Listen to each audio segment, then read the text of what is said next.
Bayangkan, ada sebuah kisah yang tidak banyak orang tahu, sebuah kisah dari para ulama besar yang hingga hari ini namanya harum di seluruh penjuru dunia. Tapi, siapa sangka, di balik kebesaran nama mereka, ada perjalanan panjang yang penuh air mata, penuh luka, penuh ujian dan juga penuh keajaiban. Kita sering mendengar nama Imam Syafi'i, Imam Ahmad bin Hanbal, atau Hasan al-Bashri. Tapi pernahkah kita benar-benar tahu bagaimana sebenarnya kehidupan mereka? Bagaimana mereka berjuang, bukan hanya dengan ilmu, tapi juga dengan iman yang kokoh? Dan lebih penting lagi, bagaimana kisah mereka bisa menjadi cermin untuk kehidupan kita hari ini? Tontonlah kisah ini sampai akhir, karena ada satu cerita yang bisa jadi mengubah cara kita memandang hidup. Sebuah kisah yang mungkin akan membuat kita bertanya pada diri sendiri, apakah kita sudah benar-benar berjuang di jalan yang benar? Mari kita mulai dengan Imam Syafi'i. Beliau dikenal sebagai ulama besar, pendiri salah satu mazhab fikih yang diikuti jutaan orang hingga sekarang. Tapi tahukah kamu bahwa masa kecil Imam Syafi'i justru penuh keterbatasan?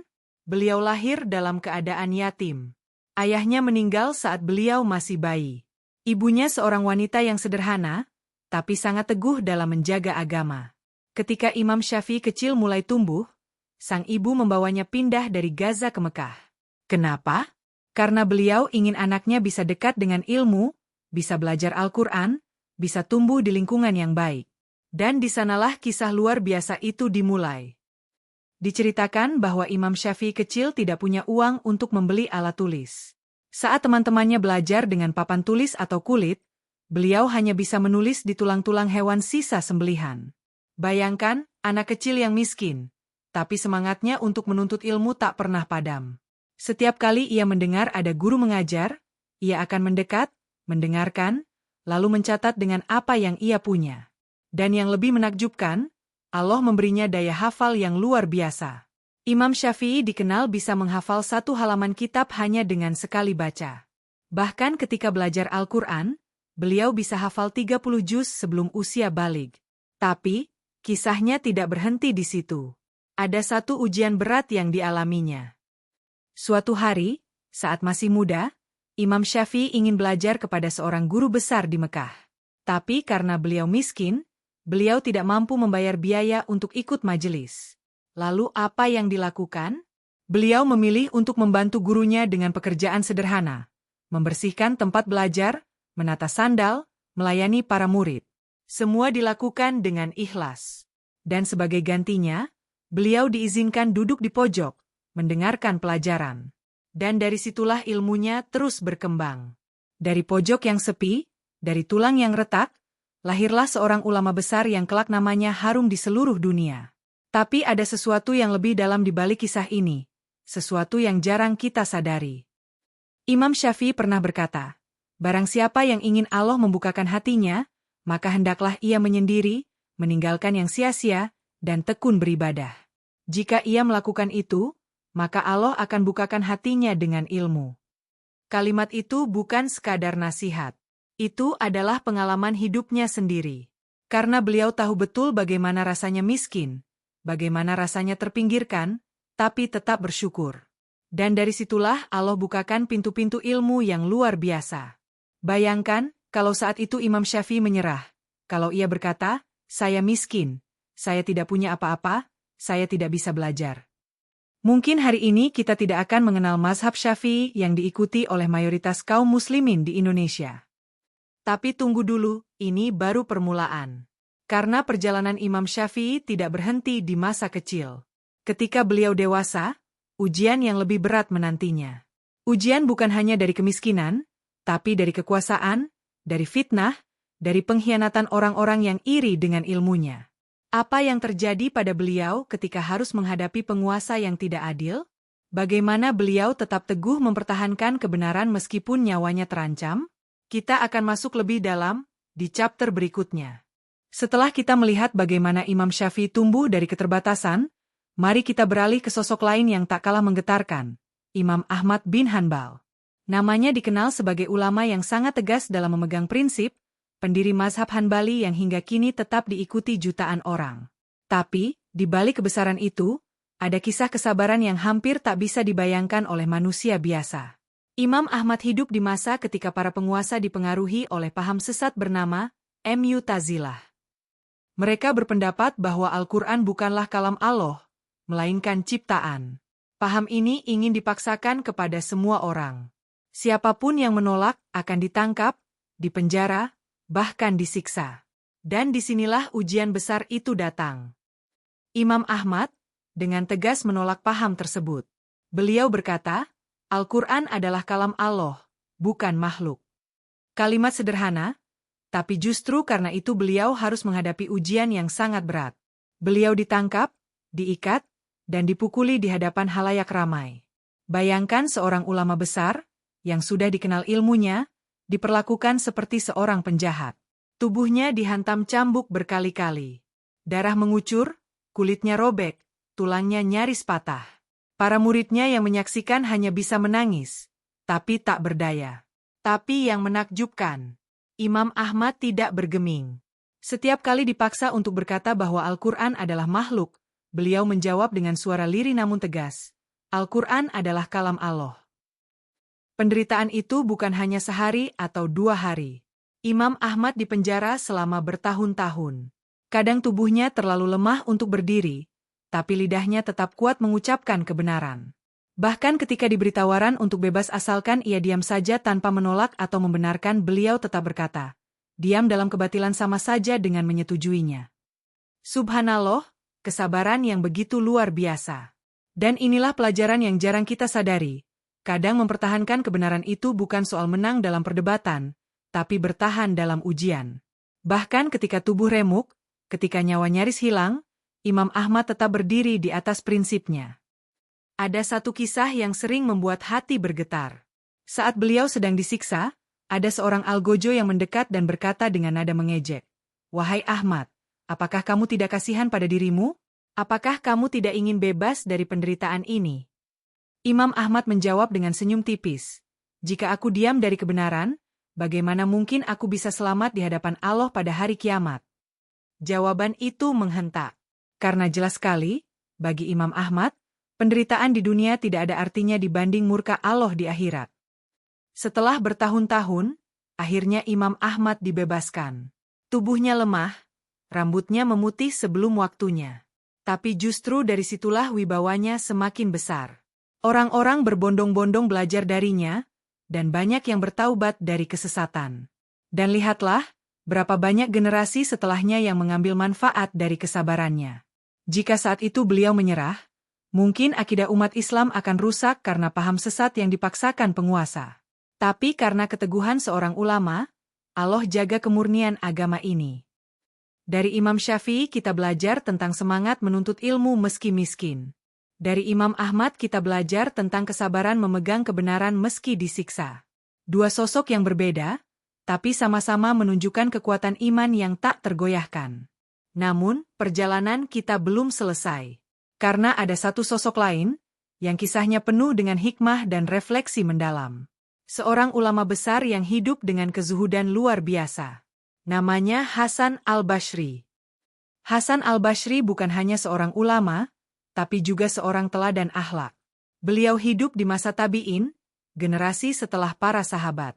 Dikenal dengan kata-kata bijaknya yang menusuk hati, seolah langsung menembus jiwa.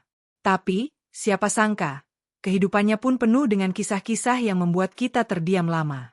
Diceritakan bahwa sejak kecil, Hasan al-Bashri tumbuh di lingkungan para sahabat Nabi. Ia belajar langsung dari mereka, melihat bagaimana para sahabat hidup dengan penuh kesederhanaan, tapi juga penuh cahaya iman.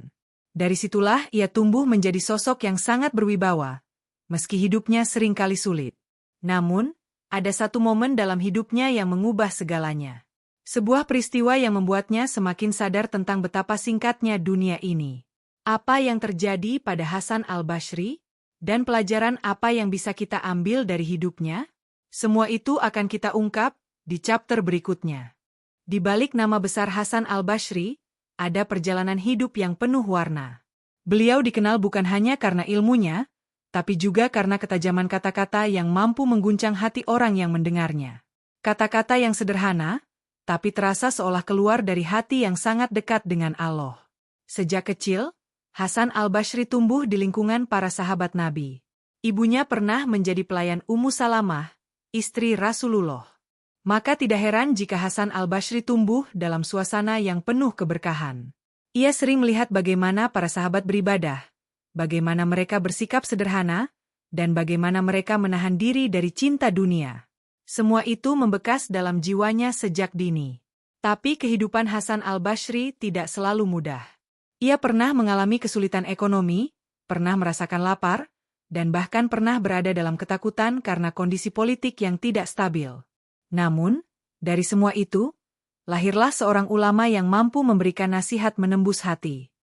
Ada sebuah kisah yang begitu terkenal. Suatu hari, seseorang datang kepada Hasan al-Bashri dan berkata, "Wahai Abu Sa'idi, mengapa aku tidak bisa menangis ketika membaca Al-Quran? Hatiku terasa keras." Hasan al-Bashri menjawab dengan kalimat yang membuat orang itu terdiam.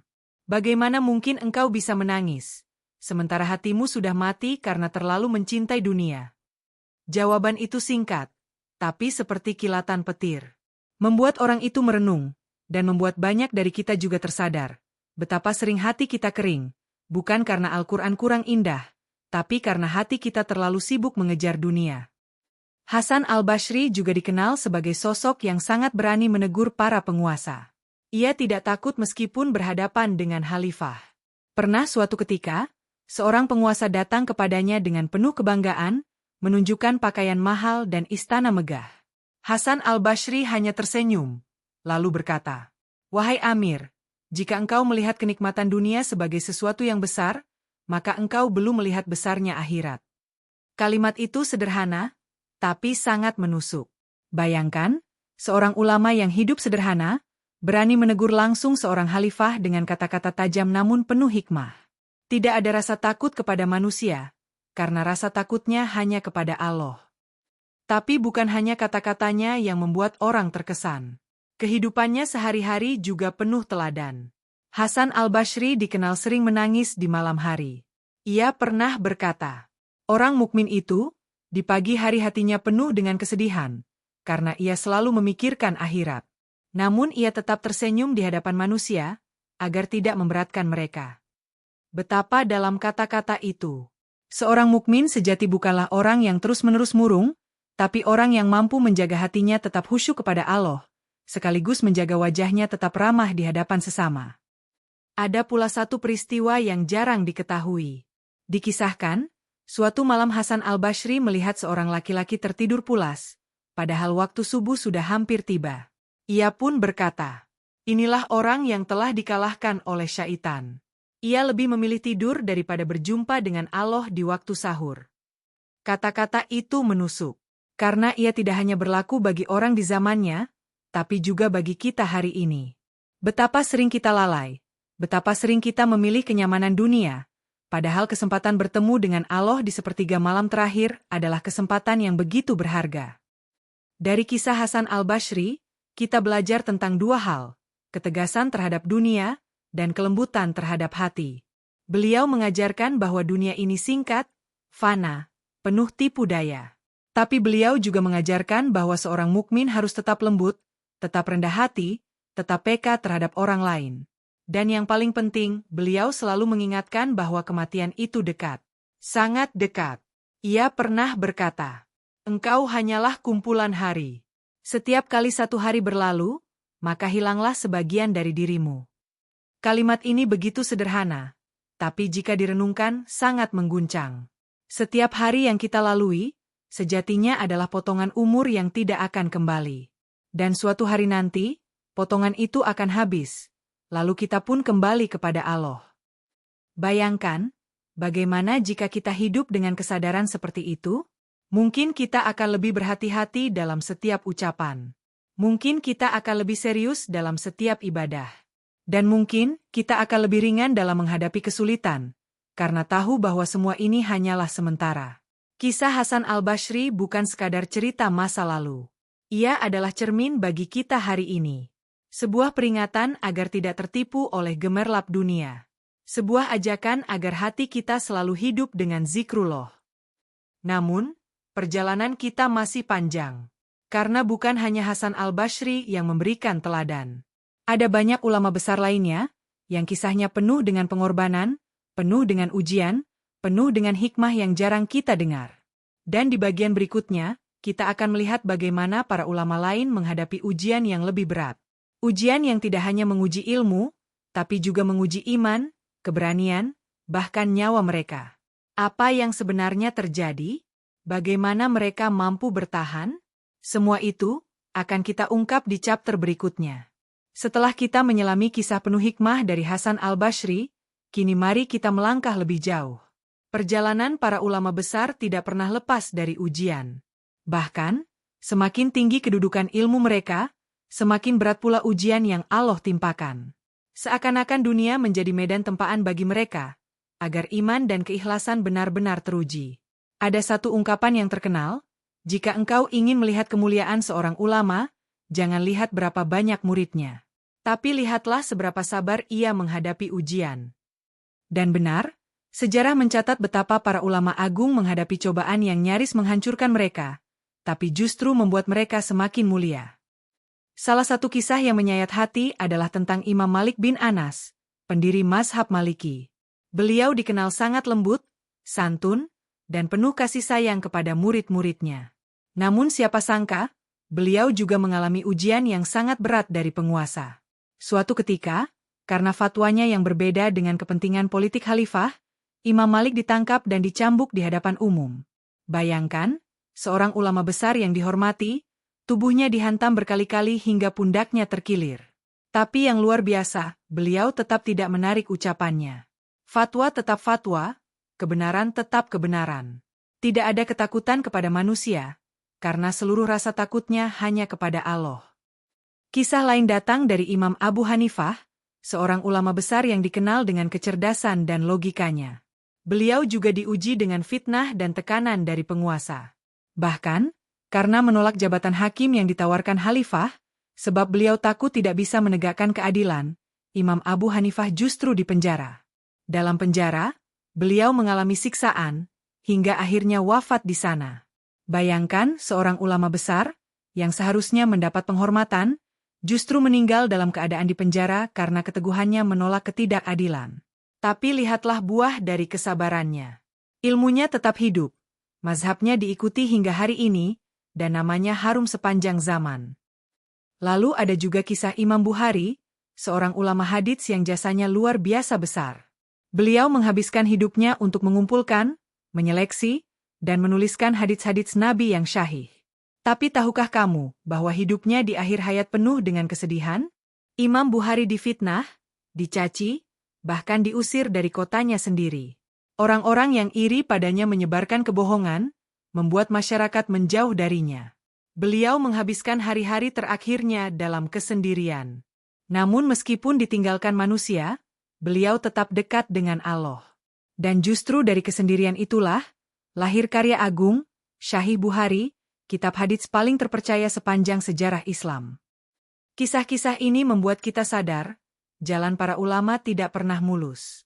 Mereka bukan hanya berhadapan dengan kemiskinan atau kelaparan, tapi juga dengan fitnah, kekuasaan, pengkhianatan, bahkan kematian. Tapi justru dari situlah kita bisa melihat betapa teguhnya mereka. Ada satu benang merah yang mengikat semuanya, keikhlasan. Mereka tidak mencari dunia, tidak mencari popularitas, tidak mencari kekuasaan. Mereka hanya mencari ridho Allah. Maka meskipun dunia menghinakan mereka, Allah yang memuliakan mereka. Bayangkan, jika Imam Malik menyerah karena cambukan, jika Imam Abu Hanifah tunduk karena jabatan, jika Imam Bukhari putus asa karena fitnah, mungkin kita tidak akan mengenal ilmu mereka hari ini. Tapi karena mereka memilih jalan yang berat, kita bisa merasakan manisnya ilmu hingga sekarang. Pelajaran ini seharusnya membuat kita merenung. Ketika kita diuji, mungkin bukan karena Allah ingin menjatuhkan kita, tapi justru karena Allah ingin mengangkat derajat kita, sebagaimana Allah mengangkat para ulama dengan ujian yang mereka hadapi. Namun, ada sesuatu yang lebih menggetarkan. Para ulama tidak hanya diuji dengan penderitaan lahiriah, tapi juga dengan godaan batiniah. Godaan untuk sombong dengan ilmu, godaan untuk merasa lebih suci dari orang lain, godaan untuk menganggap rendah sesama. Tapi justru disinilah kita melihat keagungan mereka. Meskipun ilmu mereka sangat tinggi, mereka tetap merendah. Imam Syafi'i pernah berkata, ilmu itu seperti lautan yang luas. Aku tidaklah mengambil darinya kecuali setetes kecil. Subhanallah, kalimat ini keluar dari seorang ulama yang ilmunya luar biasa. Tapi ia tetap merasa kecil di hadapan Allah. Dan disinilah letak puncak emosi kisah ini. Bahwa para ulama bukan hanya teladan dalam ilmu, tapi juga teladan dalam akhlak dan kesabaran. Mereka bukan hanya berjuang di medan kata-kata, tapi juga di medan air mata, darah, dan bahkan nyawa. Tapi, apakah perjalanan mereka berakhir di situ? Tidak. Karena masih ada kisah-kisah inspiratif lainnya, yang memperlihatkan sisi kehidupan mereka yang lebih dekat dengan keseharian kita. Kisah-kisah yang mungkin terasa sederhana, tapi justru menyimpan hikmah yang sangat dalam. Apa saja kisah itu? Kita akan membukanya di chapter berikutnya.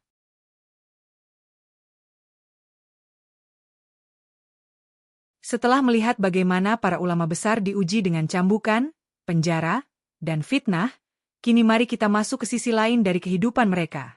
Sisi yang lebih sederhana, lebih dekat dengan keseharian, tapi justru disitulah kita menemukan hikmah yang dalam. Karena seringkali, bukan hanya dari peristiwa besar kita belajar, tapi juga dari hal-hal kecil yang penuh makna. Mari kita mulai dari Imam Syafi'i. Meskipun beliau seorang ulama besar dengan ribuan murid, kehidupan sehari-harinya tetap sangat sederhana. Pernah suatu ketika, seorang murid bertanya, "Wahai Imam, bagaimana engkau bisa begitu sabar dalam menghadapi banyak orang yang datang kepadamu setiap hari?" Imam Syafi'i menjawab dengan senyum, "Bagaimana aku tidak bersabar, sementara mereka datang untuk mengambil bekal menuju akhirat?" Jawaban ini begitu dalam. Ia tidak melihat murid sebagai beban, tidak melihat pertanyaan yang berulang-ulang sebagai gangguan. Justru beliau memandang semua itu sebagai amanah dari Allah. Dari sini kita belajar bahwa ikhlas dalam hal kecil adalah kunci keberkahan dalam hal besar. Imam Ahmad bin Hanbal juga memiliki sisi kehidupan yang menginspirasi. Beliau dikenal sebagai sosok yang sangat dermawan, meskipun hidupnya sederhana. Diceritakan, suatu hari ada seorang pengemis datang ke rumahnya. Imam Ahmad memberikan roti yang sedang ia makan, tanpa ragu, meski itu satu-satunya makanan yang ia miliki saat itu. Ketika ditanya mengapa ia melakukan itu, beliau menjawab, "Jika aku memberi, Allah akan mengganti dengan yang lebih baik. Dan jika aku menahan, aku takut Allah akan menahan rezekinya dariku." Sebuah nasihat yang sederhana, tapi menyentuh hati. Karena seringkali kita takut memberi karena merasa kekurangan, padahal justru dengan memberi itulah Allah melapangkan rezeki kita. Hasan al-Basri pun memiliki banyak kisah kecil yang penuh makna. Pernah suatu ketika, ia melihat seorang pemuda membeli kain mahal, lalu membanggakan diri di depan orang lain. Hasan al-Basri menegurnya dengan lembut. "Wahai anak muda, yang membuatmu mulia bukanlah pakaianmu, tapi takwamu." Pemuda itu terdiam. Dan dari kalimat singkat itu, kita pun belajar bahwa kemuliaan sejati bukan datang dari penampilan, harta, atau status. Kemuliaan datang dari hati yang bersih dan ketaatan kepada Allah. Kehidupan para ulama juga penuh dengan kebiasaan-kebiasaan sederhana yang menjadi teladan. Imam Malik bin Anas, misalnya, dikenal sangat menghormati hadits Nabi. Setiap kali ingin membacakan hadits, beliau akan berwudu terlebih dahulu, memakai pakaian terbaiknya, lalu duduk dengan penuh wibawa. Ketika ditanya mengapa beliau begitu menjaga adab, beliau berkata, "Hadits adalah warisan Rasulullah. Bagaimana mungkin aku membacakannya dengan keadaan yang biasa-biasa saja?" Subhanallah, betapa tingginya penghormatan beliau terhadap ilmu. Hal ini mengajarkan kita bahwa adab adalah bagian penting dari ilmu. Tanpa adab, ilmu akan kehilangan cahaya. Ada pula kisah Imam Abu Hanifah yang penuh kejujuran. Pernah suatu ketika, beliau menjual kain di pasar. Seorang pembeli datang, dan Imam Abu Hanifah menjelaskan bahwa kain itu memiliki cacat kecil. Pembeli itu berkata, "Aku tidak melihat cacatnya." Imam Abu Hanifah tetap menunjukkan letaknya, dan menjual kain itu dengan harga yang lebih rendah. Mengapa beliau begitu jujur? Padahal bisa saja menyembunyikan cacat itu? Beliau menjawab, "Keberkahan dagang bukan pada keuntungan, tapi pada kejujuran." Kisah ini menunjukkan bahwa ulama besar tidak hanya syali dalam ibadah, tapi juga dalam muamalah sehari-hari. Mereka menjaga kejujuran, bahkan dalam hal yang tampak kecil. Semua kisah kecil ini mungkin terlihat sepele. Memberi sepotong roti, menegur dengan lembut, menjaga adab, berlaku jujur. Tapi justru dari hal-hal sederhana inilah lahir keberkahan besar. Karena Allah melihat bukan pada besar atau kecilnya perbuatan, tapi pada keikhlasan hati di balik perbuatan itu. Dan disinilah kita menemukan pola yang menakjubkan. Bahwa para ulama bukan hanya hebat dalam menghadapi ujian besar, tapi juga dalam menjaga hal-hal kecil. Mereka tidak hanya kuat ketika disiksa, tapi juga lembut dalam keseharian. Tidak hanya berani menolak fitnah, tapi juga ikhlas dalam berbagi. Itulah yang membuat mereka benar-benar syalih, konsisten dalam setiap keadaan, baik besar maupun kecil. Namun, perjalanan ini belum berakhir. Karena di balik semua kisah inspiratif ini, ada satu benang merah yang akan kita tarik di akhir. Sebuah pesan yang begitu kuat, yang bisa mengubah cara kita memandang hidup. Dan kisah itu akan menjadi klimaks dari perjalanan kita kali ini. Apa pesan itu?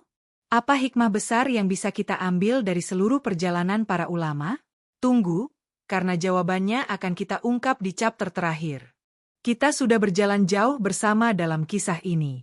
Dari masa kecil Imam Syafi'i yang miskin tapi penuh semangat, kesabaran Imam Ahmad bin Hanbal menghadapi cambukan demi mempertahankan kebenaran, hikmah mendalam dari Hasan al-Bashri yang selalu mengingatkan kita akan singkatnya dunia, hingga kisah ujian Imam Malik, Abu Hanifah, dan Imam Bukhari. Semua cerita itu membentuk sebuah rangkaian yang begitu indah, penuh air mata, penuh hikmah, penuh teladan. Kini, mari kita tarik benang merahnya. Apa yang sebenarnya membuat mereka begitu mulia? Apakah karena ilmu mereka yang sangat luas? Apakah karena mereka hafal ribuan hadits, menguasai tafsir, atau memiliki murid yang banyak? Jawabannya, bukan itu saja. Yang membuat mereka benar-benar mulia adalah keikhlasan. Keikhlasan dalam belajar, keikhlasan dalam mengajar, keikhlasan dalam menanggung ujian, bahkan keikhlasan dalam hal-hal kecil yang mungkin tak terlihat oleh orang lain. Mereka berjuang bukan untuk nama, bukan untuk dunia, bukan untuk kekuasaan. Mereka berjuang semata-mata karena Allah. Dan disitulah letak rahasianya. Ketika hati ikhlas, Allah angkat derajat seseorang, bahkan hingga berabad-abad setelah kematiannya. Ada sebuah kisah reflektif yang jarang diceritakan. Dikisahkan, suatu hari Imam Syafi'i pernah bermimpi bertemu dengan Rasulullah. Dalam mimpi itu, Rasulullah berkata, "Wahai Muhammad bin Idris, Syafi'i, engkau akan dimuliakan karena ilmu yang engkau niatkan untuk Allah." Dan benar, hingga hari ini, nama Imam Syafi'i masih harum. Kitab-kitabnya dipelajari, fatwanya diamalkan, dan doanya selalu diingat. Semua itu bukan karena ketenarannya di dunia, tapi karena keikhlasan yang tidak pernah padam. Inilah twist yang sering luput dari perhatian kita. Banyak orang ingin mulia di mata manusia. Banyak yang ingin dihormati, dipuji, diikuti. Tapi para ulama syali justru mengajarkan sebaliknya. Jika engkau ingin benar-benar mulia, jangan kejar kemuliaan manusia. Kejarlah ridho Allah. Karena manusia bisa lupa, manusia bisa berkhianat, manusia bisa berpaling. Tapi Allah tidak pernah lupa. Jika kita ikhlas, Allah akan jaga nama kita, bahkan setelah jasad kita terkubur di tanah. Mari kita renungkan sejenak. Hari ini, mungkin kita tidak mampu menjadi ulama besar seperti Imam Syafi'i, Imam Ahmad, atau Hasan al-Bashri. Kita mungkin tidak punya ilmu setinggi mereka, tidak punya hafalan sebanyak mereka, tidak punya keberanian sebesar mereka. Tapi, kita bisa mengambil teladan dari keikhlasan mereka dalam hal-hal kecil.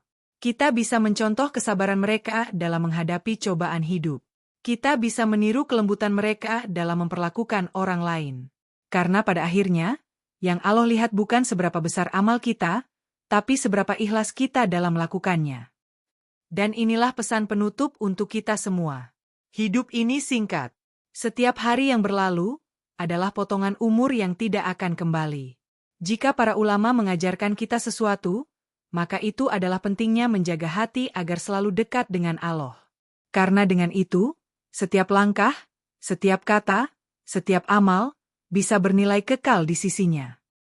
Saudaraku, terima kasih sudah menyimak kisah-kisah penuh hikmah ini hingga akhir.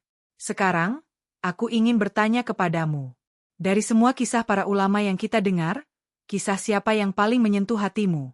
Apakah kisah perjuangan Imam Syafi'i kecil dengan tulang sebagai buku tulisnya?